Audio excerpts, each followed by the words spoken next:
Hi everyone, welcome back to another episode of Garage Studio Modelers. I'm Dave Forrest. Harvey isn't with us today. He had another commitment, couldn't make it, but we're going to carry on, and we're going to focus on painting, or start painting the Stug, and in particular we're going to start painting the bottom and the running gear, and we're going to use our trusty paint by number set from Gunzi. This is for the Panzer Yellow.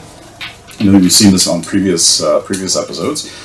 But before we get to that, I just wanted to talk a little bit about priming. And for this kit, and for any model I'm going to be doing that has a Panzer Yellow base, even if it's going to have camo on it, I love to use a mix of Mr. Surfacer black and mahogany. And I mix it about 50-50 so you get this nice dark brown color.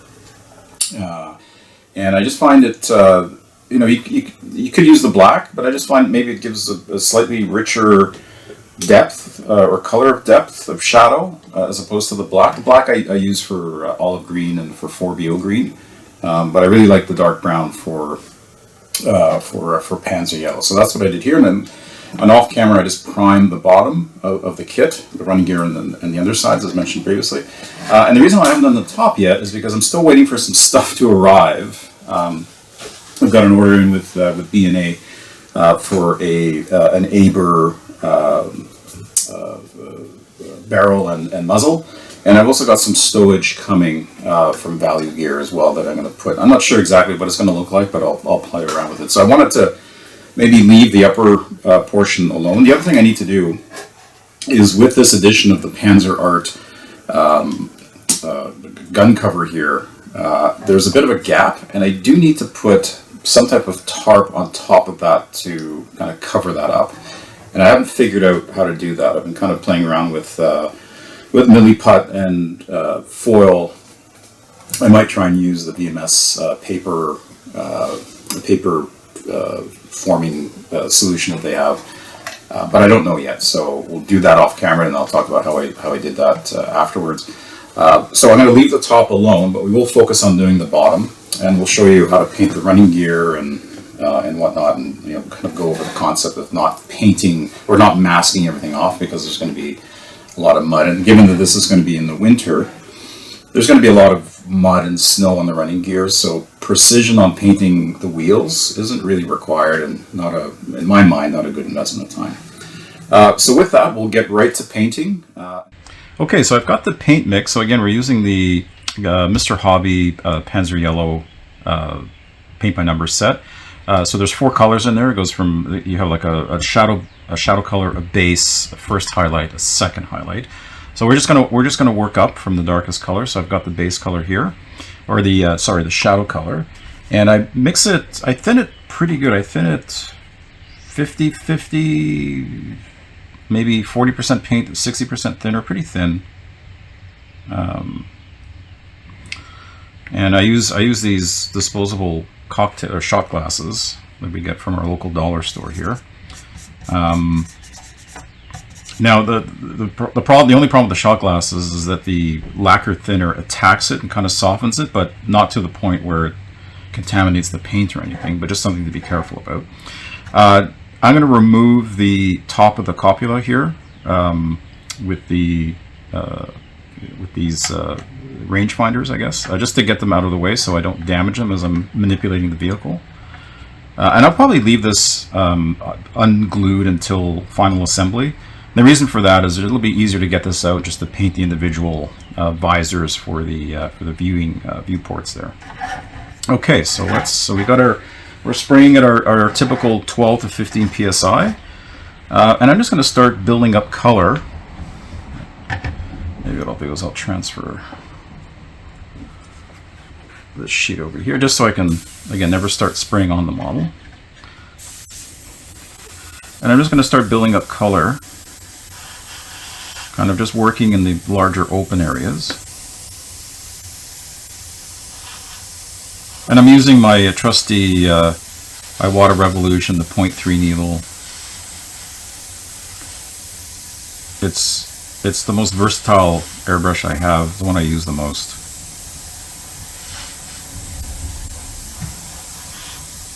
I recently bought a Pash H series, which is a single action airbrush and I actually primed it with it. Yeah, not bad. So it takes going back to a single action takes a little bit of use, and the reason for that, the reason why I did that was, or I bought it, was that I thought it would be a good idea on a recommendation from my friend Jerry Brennan, on for priming and for gloss coating, that you don't have to worry about manipulating the amount of paint coming through. It's a fixed setting, so it's maybe a better application for those types of things. So I'm just kind of building up. Again, you can just see, just kind of randomly filling in the spaces with color. Now the underside of the vehicle is a great place to start painting, because you can make mistakes and you can cover them up later with weathering. Like there's going to be some mud and whatnot, and even if you don't, people typically aren't going to see the underside. So just continue, just build it up. The shadow color, I find, is the color, and the way I do it, because it's the first one you put down, is the color you spend the most time on, just because you're trying to get all of that coverage. So I'll hit these little access panels.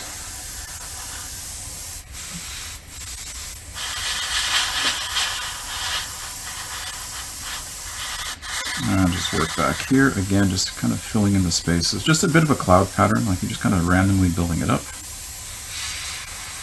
And this will be the same process when we do the upper part of the vehicle. Nothing will change there. And a reminder, this will be done in a winter whitewash. There won't be any camo on it. It will just be the dark yellow and a winter whitewash effect, which I'm still debating how I'm going to do. I think it'll be a combination of chipping and maybe some oils. I think to get some nice depth and variation, some streaking effects with the oils. But that'll be a subsequent episode.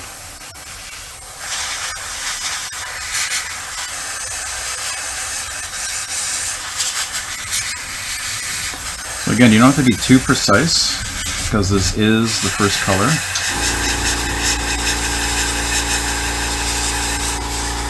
And you're going to be building up a lot of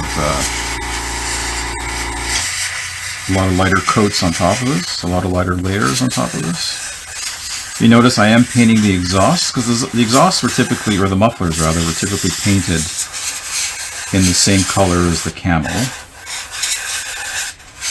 So I'm going to do the same thing. Just getting all the little nooks and crannies. Again, you don't have to be terribly precise. There will be a fair bit of mud on this vehicle, so you're really just building a base. And I got to be careful manipulating, because I've got these extenders on the back for holding a row of tracks, so I just want to be careful I don't break those off. Move up to the front of the vehicle. Again, you're just kind of building it up very gradually, right? Now, I'm not wearing a mask, neither is Robert, who's filming, but we do have the doors open, and it's a beautiful day here in Toronto, so we do have the doors wide open, so we are getting some ventilation in here. Normally, I would have a booth and a mask when I'm spraying this stuff. I certainly did last night when I was priming.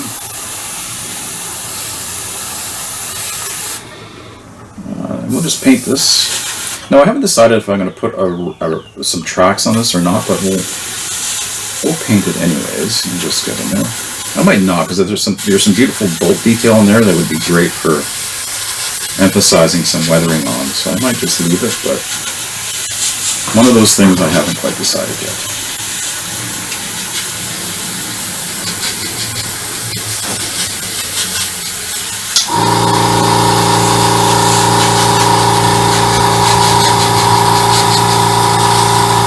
You see, it doesn't take any time at all to build up that base shadow color. Now, some of you might be asking, well, why are you doing the first coat in the shadow color and not the base color, and then use the shadow for shading? Yeah, that's a good question. I guess you certainly could. It's just the way I do it. So now I'm just starting to spray the wheels. And again, I'm not doing it with, there's no mask, I'm not doing it with any level of precision. Because I know there's going to be a ton of mud and weathering on this vehicle.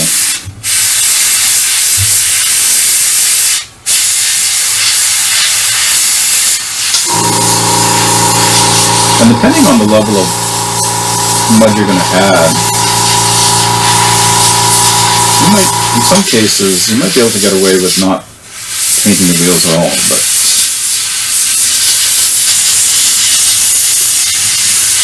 it's always nice to have the base color on them, because as you're weathering and whatnot, if there's any worn areas that show right down to the paint, at least you've got that. But if you know you're just going to layer it on thick there, you might be able to get away with not painting anything. Again, not too worried about getting oversprayed on the rubber parts or even the tracks, because again, everything's going to get a healthy coat of mud. And a little bit of snow. There will be snow on this too. Let's do the other side. Well, let's do the outside here. So again, the same principle. Just start in the middle and work your way out. Building up very gradually.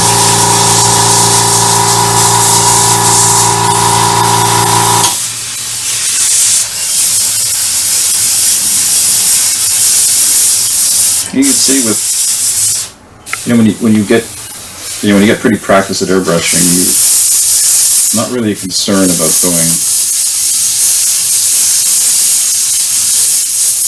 too much on the wheels or too much overspray.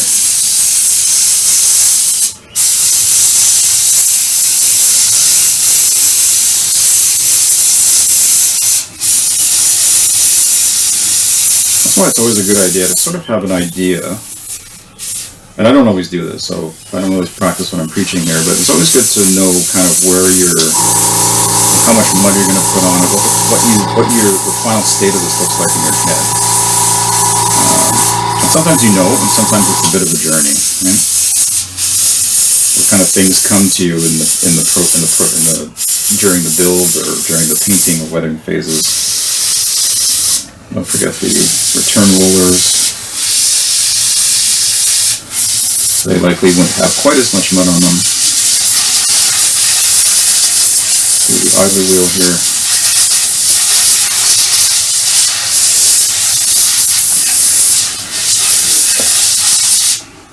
And then you can start, again, painting in those spaces on the side of the hull here, the lower hull. Now this, I will do some whitewashing here too.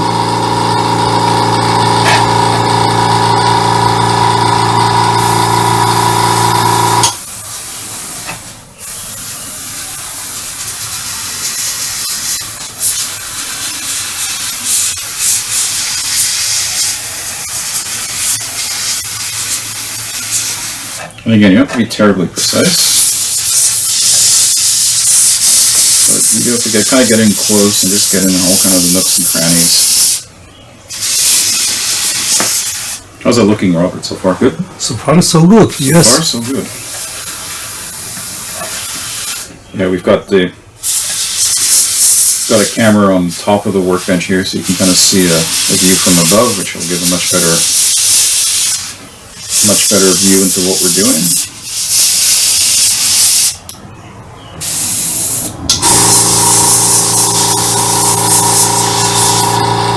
So you can see very quickly, got some color built up on here on the road wheels.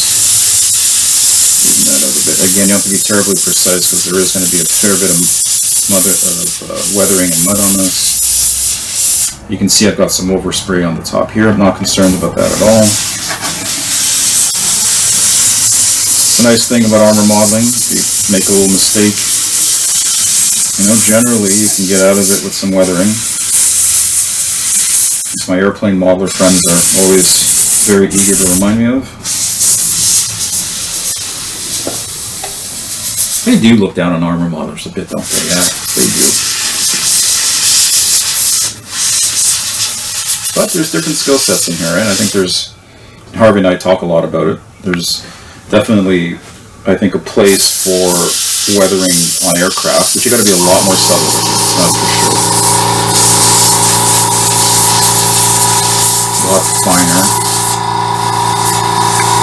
And I agree, there is, you do have the option of covering up with mud here, which is a great part. A nice get out of jail free card to play.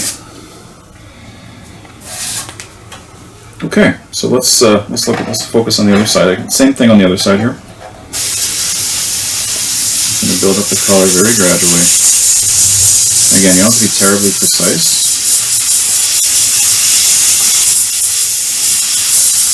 Which is maybe why I like using the 0.3 revolution on this.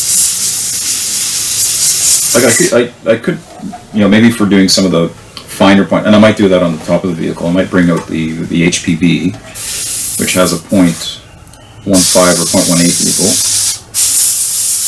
But for the lower part, this revolution is fine. Good enough. More than good enough.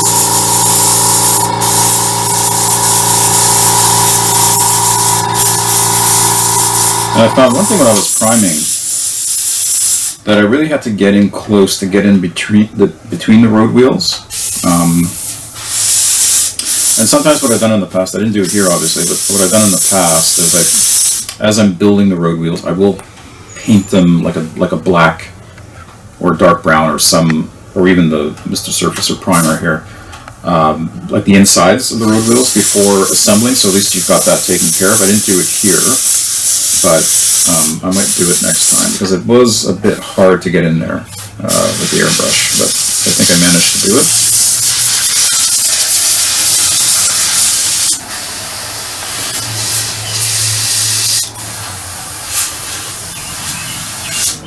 Again, just working your way inside.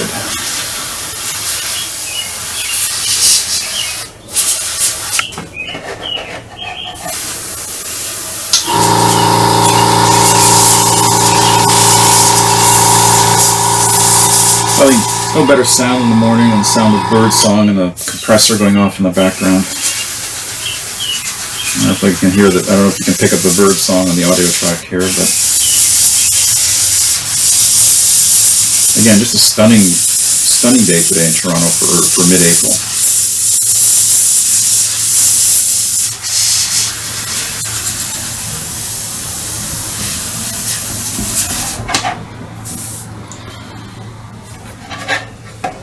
Again, gotta get down, gotta get angled down and all the nooks and crannies.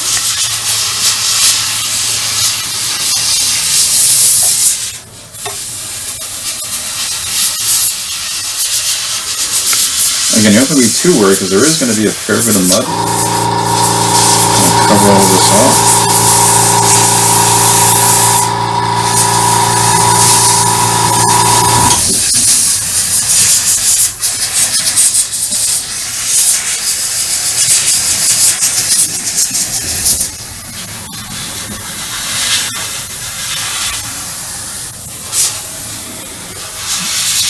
You can see I tend to jump around a fair bit.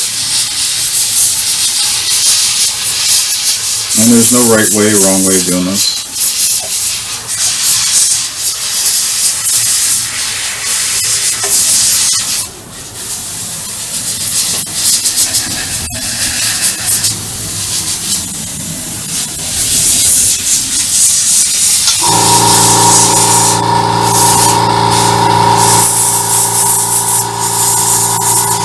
And you can see there's instances of overspray onto the rubber parts of the road wheels. I'm not concerned about it one bit, and we'll work that into the weathering later.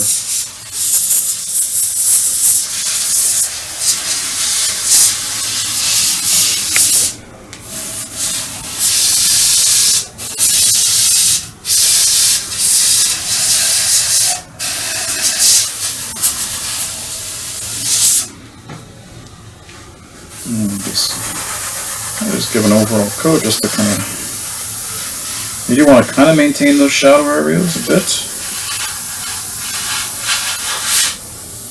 What we didn't do, I'm going to do this part here.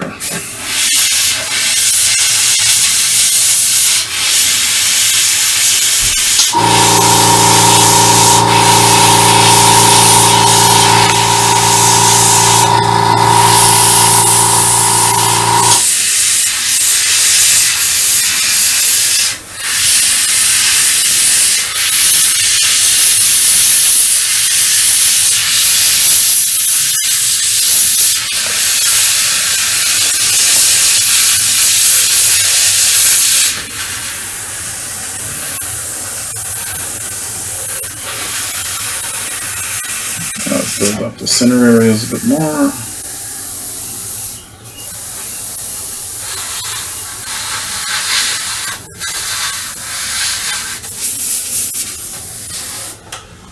There. Maybe just a little bit more. I'll just add a little bit more paint to the cup here.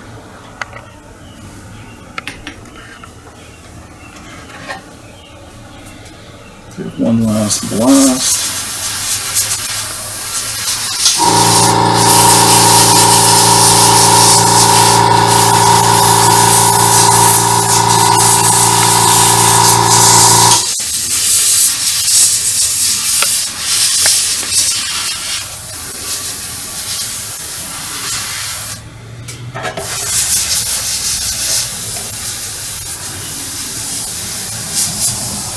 Get it.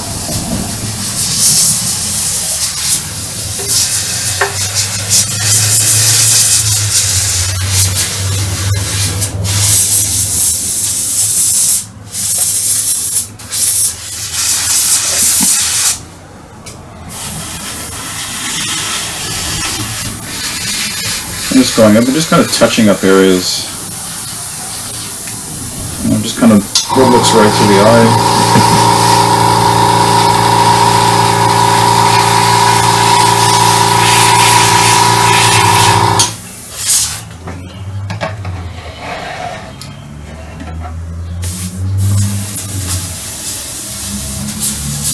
Getting up higher in the, some areas that maybe you kind of just as you paint, you kind of rotate it around and kind of notice areas that might have been missed. Again, no big deal because you have more lighter layers coming.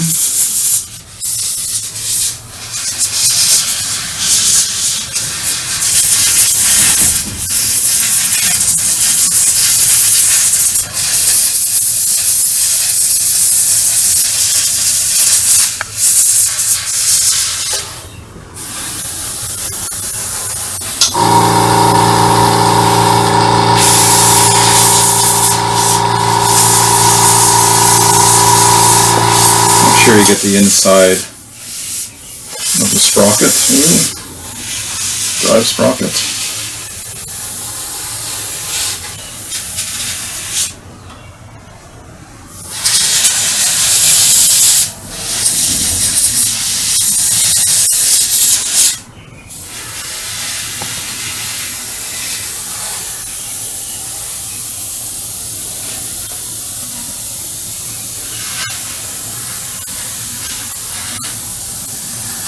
You don't want to completely lose the undercoat, so you want to try and leave some shadow.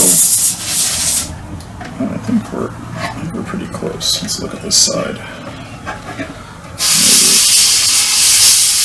little bit more in the nooks and crannies. Just kind of trying to get behind the road wheels a little bit on the suspension arms.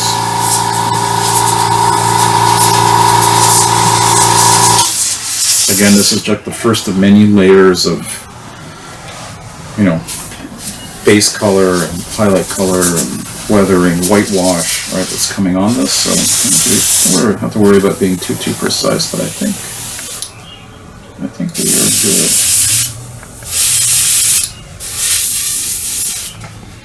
Yeah, okay, so we're just going to move on to the next color, which will be the base color. And what just a note, if I have anything left over, I'll just pour it back in the bottle with the thinner, because it's Gunsy thinner, Gunsy paint, so I don't have an issue doing that. If you're mixing, or if you're using a different type of thing, like, you may want to think twice about that, but because everything is pretty homogeneous here, there we go, and then that will go in the garbage. And then onto the next one. And again, the subsequent coats will get shorter and shorter because you have to put less color down.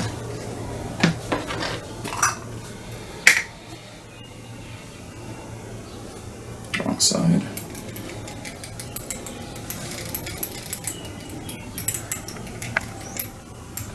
So this is the base color. So just give it a good mix in the bottle, stir stick, and then just pour a little bit into the cup. Won't need any more than that.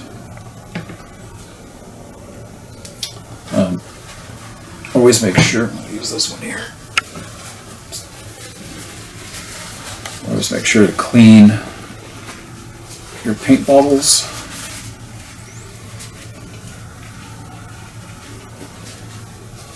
Which I didn't always do in the past. But a little bit. Again, I usually thin this minimum 50-50, maybe 60-40 thinner paint.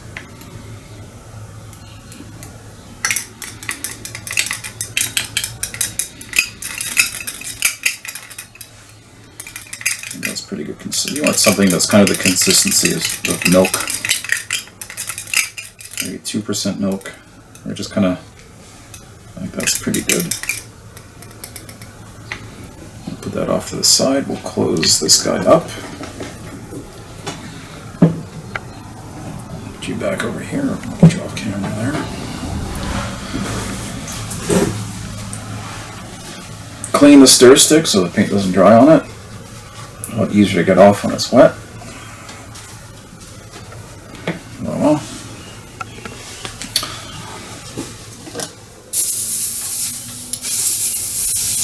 Now I don't bother. I'm gonna not bother cleaning out the airbrush because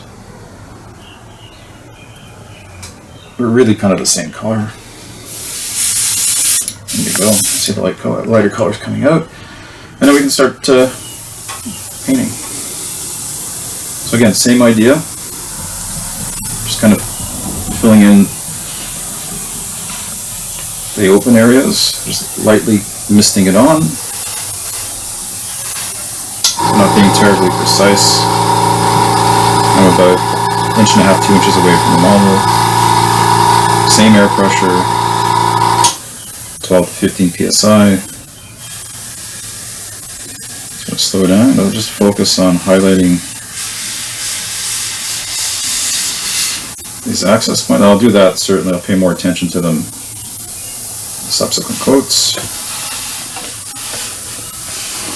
But you can see now that you've got that first color down, this just goes a lot quicker.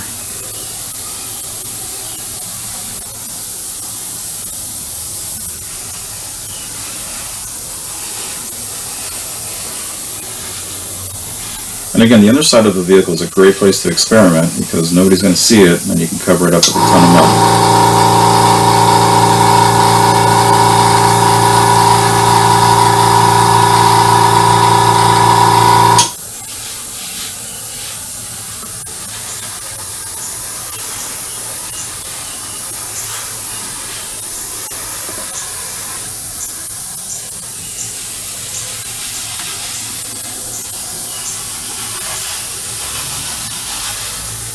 See how quick that was?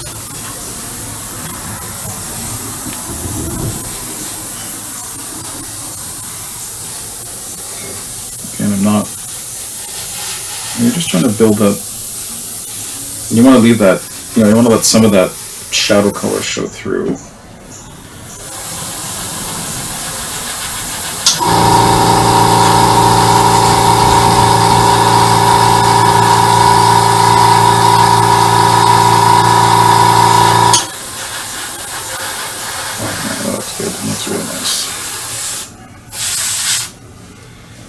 There, this will focus in the back. So see, this is much quicker than the previous layer.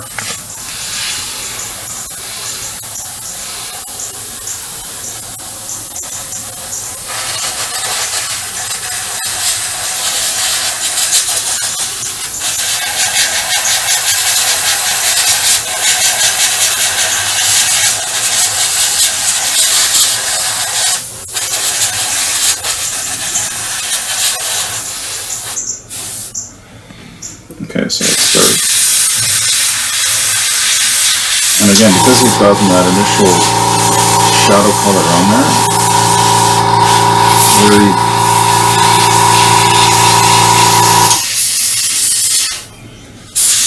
and again, there's overspray on the rubber parts of the roof, not concerned about that in the least.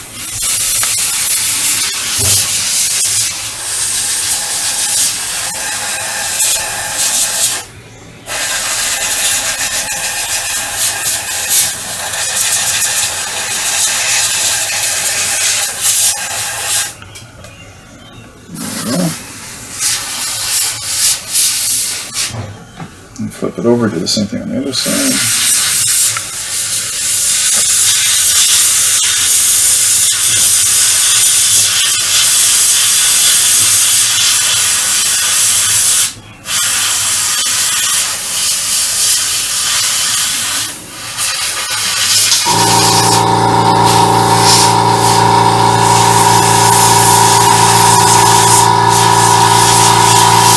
I got some of the tracks there again, not worried about that in the least.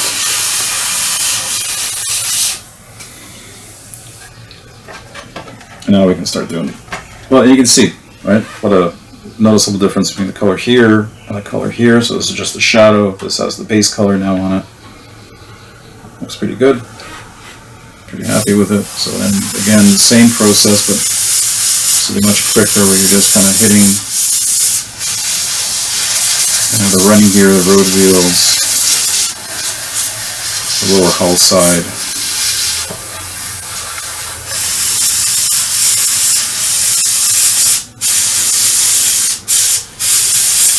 So how easy that was, how quickly motoring through this very fast.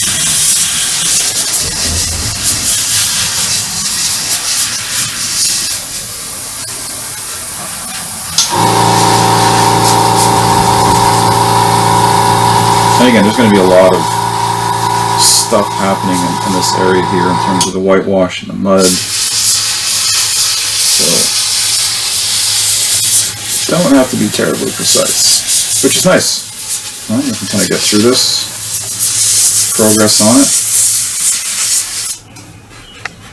So I'm just going to hold this away so I can see it. Yeah, I think that looks pretty good. And you see how quick that was? Like, fraction of the time. Flip this over and let's do this other remaining side.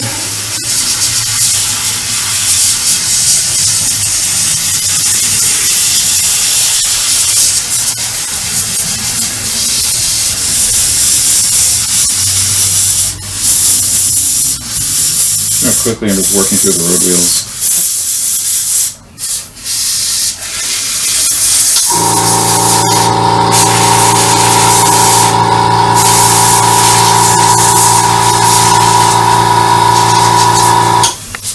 Now, if I was working with workable tracks, I would have left them off and put them on after.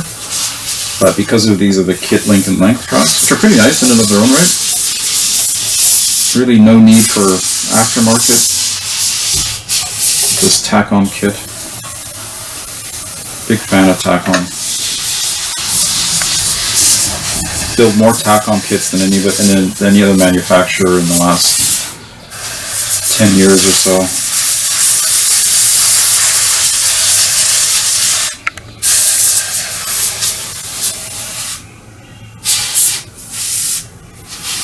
So I'm almost out of paint in the cup, but it's just perfect, just enough.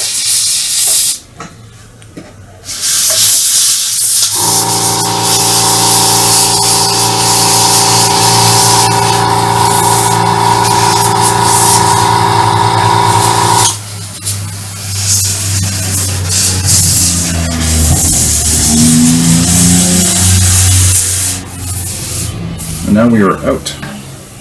But I think we're done. I think we're done with that base color. I think I'm pretty happy with it. So let's move on. Let's move on to the first highlight. Actually, no. I just noticed I missed this spot, so I'm just gonna add a little bit more in.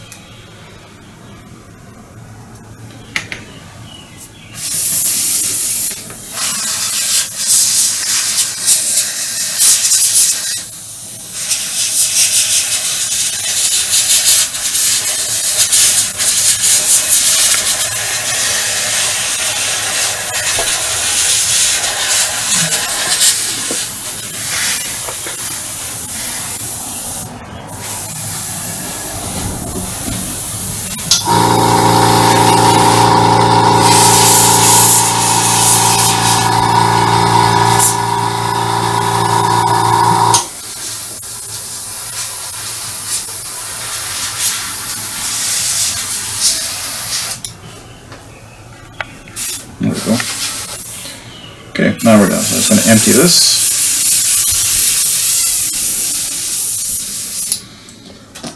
And then we'll turn the rest, again, same principle, right? So same, Gunsy thinner, Gunsy paint. Put that back in. Okay. Into the poubelle. And now we're on to our first highlight. So again, same process. I'll try and mix up just a little bit of this.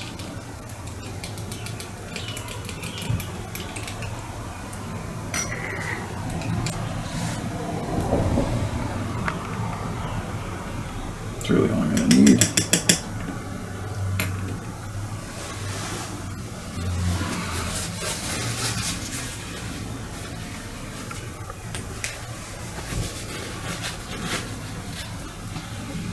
Go. Now the thinner, again, same.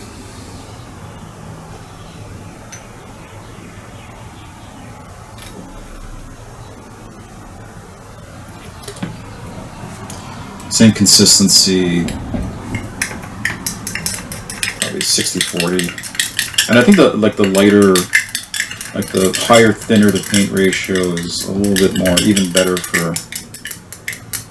Yeah, that's pretty good. I think it's even more appropriate for the lighter colors.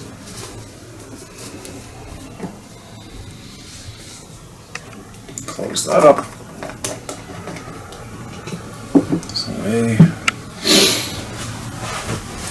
Nothing like lacquer thinner smell in the morning.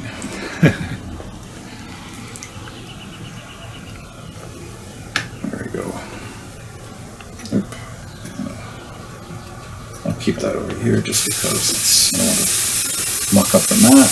There we go. You can see the lighter color is coming out. Okay, and this will be even quicker.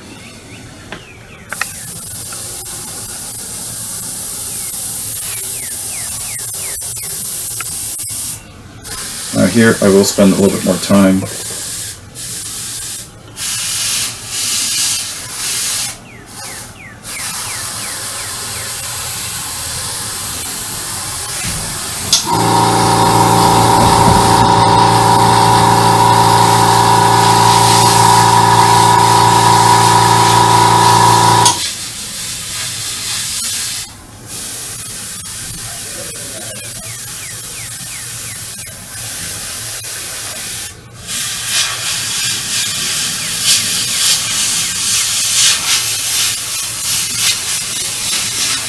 Here I'm just kind of really picking out details.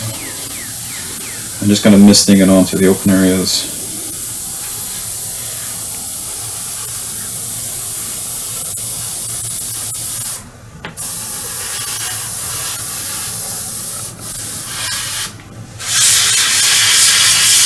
I'm just really kind of touching this very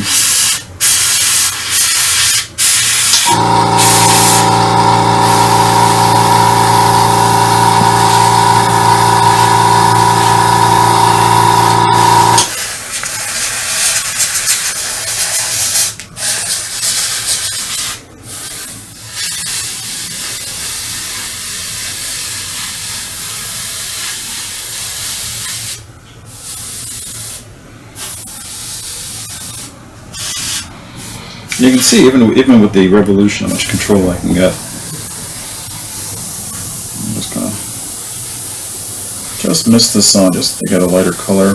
And again, the same process will follow on the upper surface of the vehicle.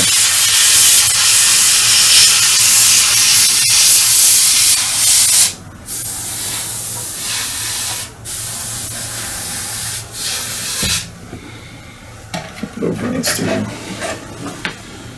other side again, same sort of thing.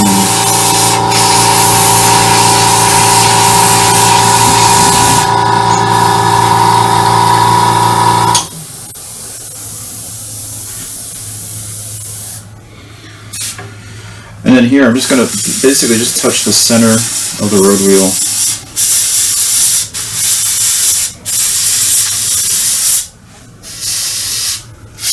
thing on the idlers, the return rotors rather. Sorry, the idler wheel here.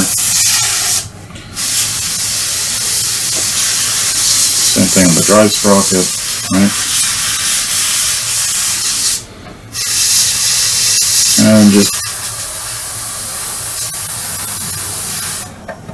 lightening up.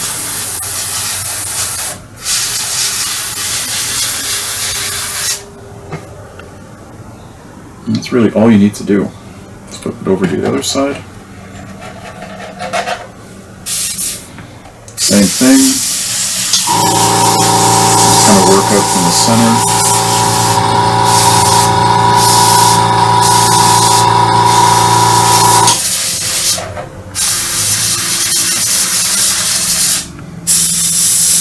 And just hit the center of the road wheels. And then just kind of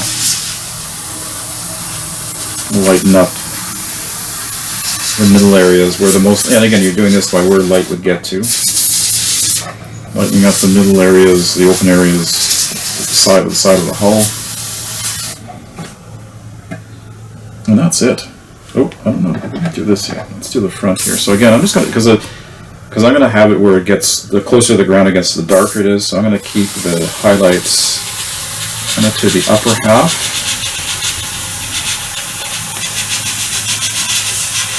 Right? Just so you create this nice gradual, maybe just throw a streak in there.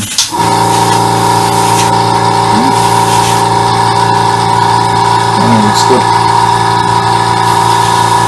I'm just going to balance that out a bit. Almost out of paint, but this will just be the perfect amount. There you go. The first highlight, and then the second highlight will be even quicker, the quickest of all four, where I'm just going to hit the, kind of the access hatches and the upper part of this, and maybe, I don't even know if I'll use the highlight color on the sides at all. So it'll be real quick, so I'll just unload the airbrush, return what's left in the cup to the jar here.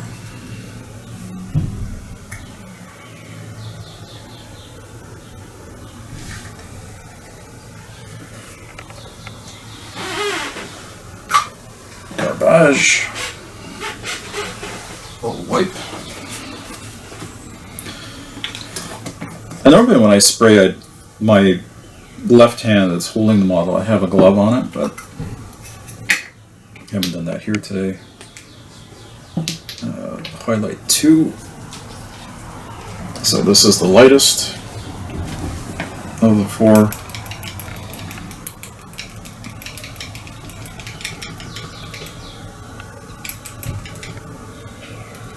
It's quite thick in the jar. Have to add a little bit more thinner to that. So let's get some.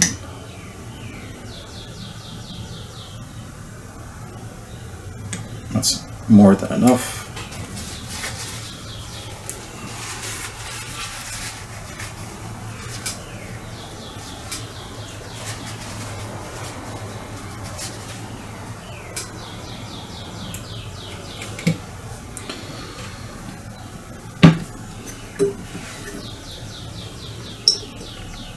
This thing is pooched. Let's use one of these guys. I get these disposable pipettes from off Amazon, and they're great. Like you get for $20, you get, I don't know, like 500 of them. And so they're just, you use them until they, but they do fail, right? So they, that one just failed.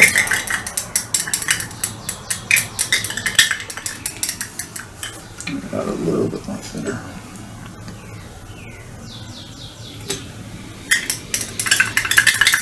Again, you do this enough, you just got an eye for it. I can never remember specific ratios, but this is roughly 60-40. Maybe 65-35. Yeah, that's good. Okay. Clean this off.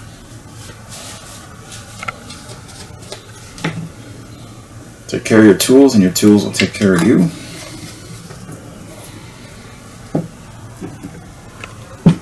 Okay, we're good to go. Again, I'm not going to clean up the airbrush.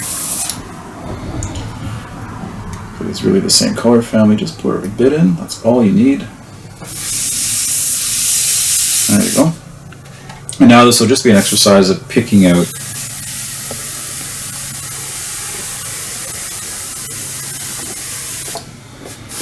this guy up back here.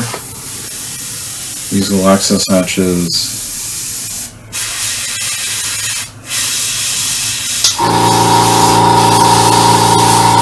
And again, great practice. Like you're not gonna see too much of the highlights here, and likely with the amount of mud that's going to be on here, but great opportunity to practice your brushing skills.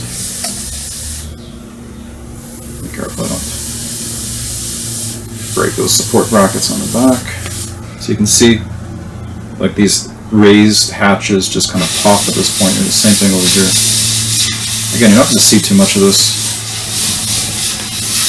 Good opportunity to practice though, because when it comes to doing the upper surface of the vehicle, you know, this will have a better payoff.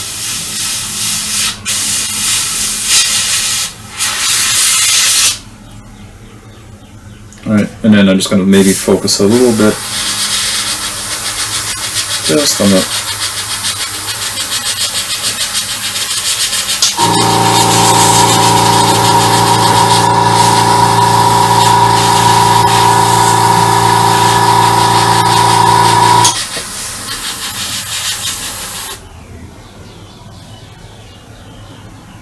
and again, it looks horrible now, like it looks so contrasty, but that's what you want, right? Because the subsequent, like the washes and filters and mud, this is going to tone all of that right down. You're going to lose a lot of it, so good to get it up to that point. And that's, maybe I'll just highlight this hatch back here, this little latching mechanism, and I think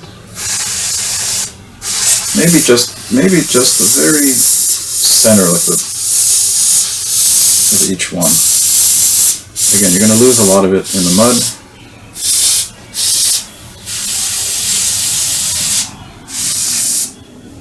Same thing over here. I'm not going to bother with the insides.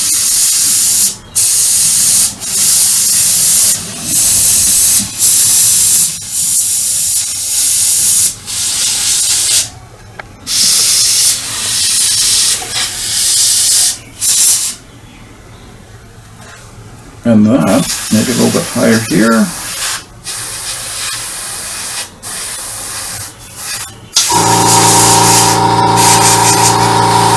And just in the middle.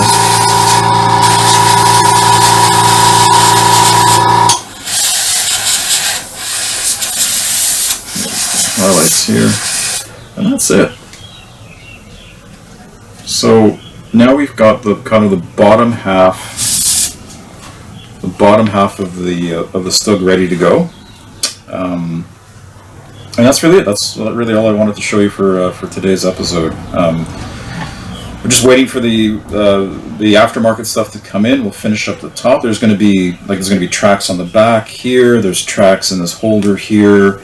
I've taken the hammer that came in the vehicle. I've kind of shaved off all of the attachments, the clamp and whatnot. I'm just going to stick that in the holder here next to the tracks. I saw a picture of that in one of those Pecco books. You know, so again, looking at those historical references are a great way of helping you figure out what you're going to do in your model. Got to get that tarp for just to cover this piece here, and then we're good to go. So I don't know if I'm going to do this on camera, like paint the top on camera, or just do it off camera and then talk about it. We'll see how kind of the schedule of things. But next time we'll either paint the top of it, or we'll have everything painted, and then maybe we'll start getting to the whitewash part of it, the chipping. I'll hairspray everything, put some whitewash on it, start removing it, and then we'll go over it with oils again. So hope everybody enjoyed the episode today and took something from it. Thanks for spending some time with me solo today. Harvey will be back for the next episode, so we'll be the two of us again. But until then, be safe, enjoy, and thanks again for your attention today. Take care, everyone. Bye-bye.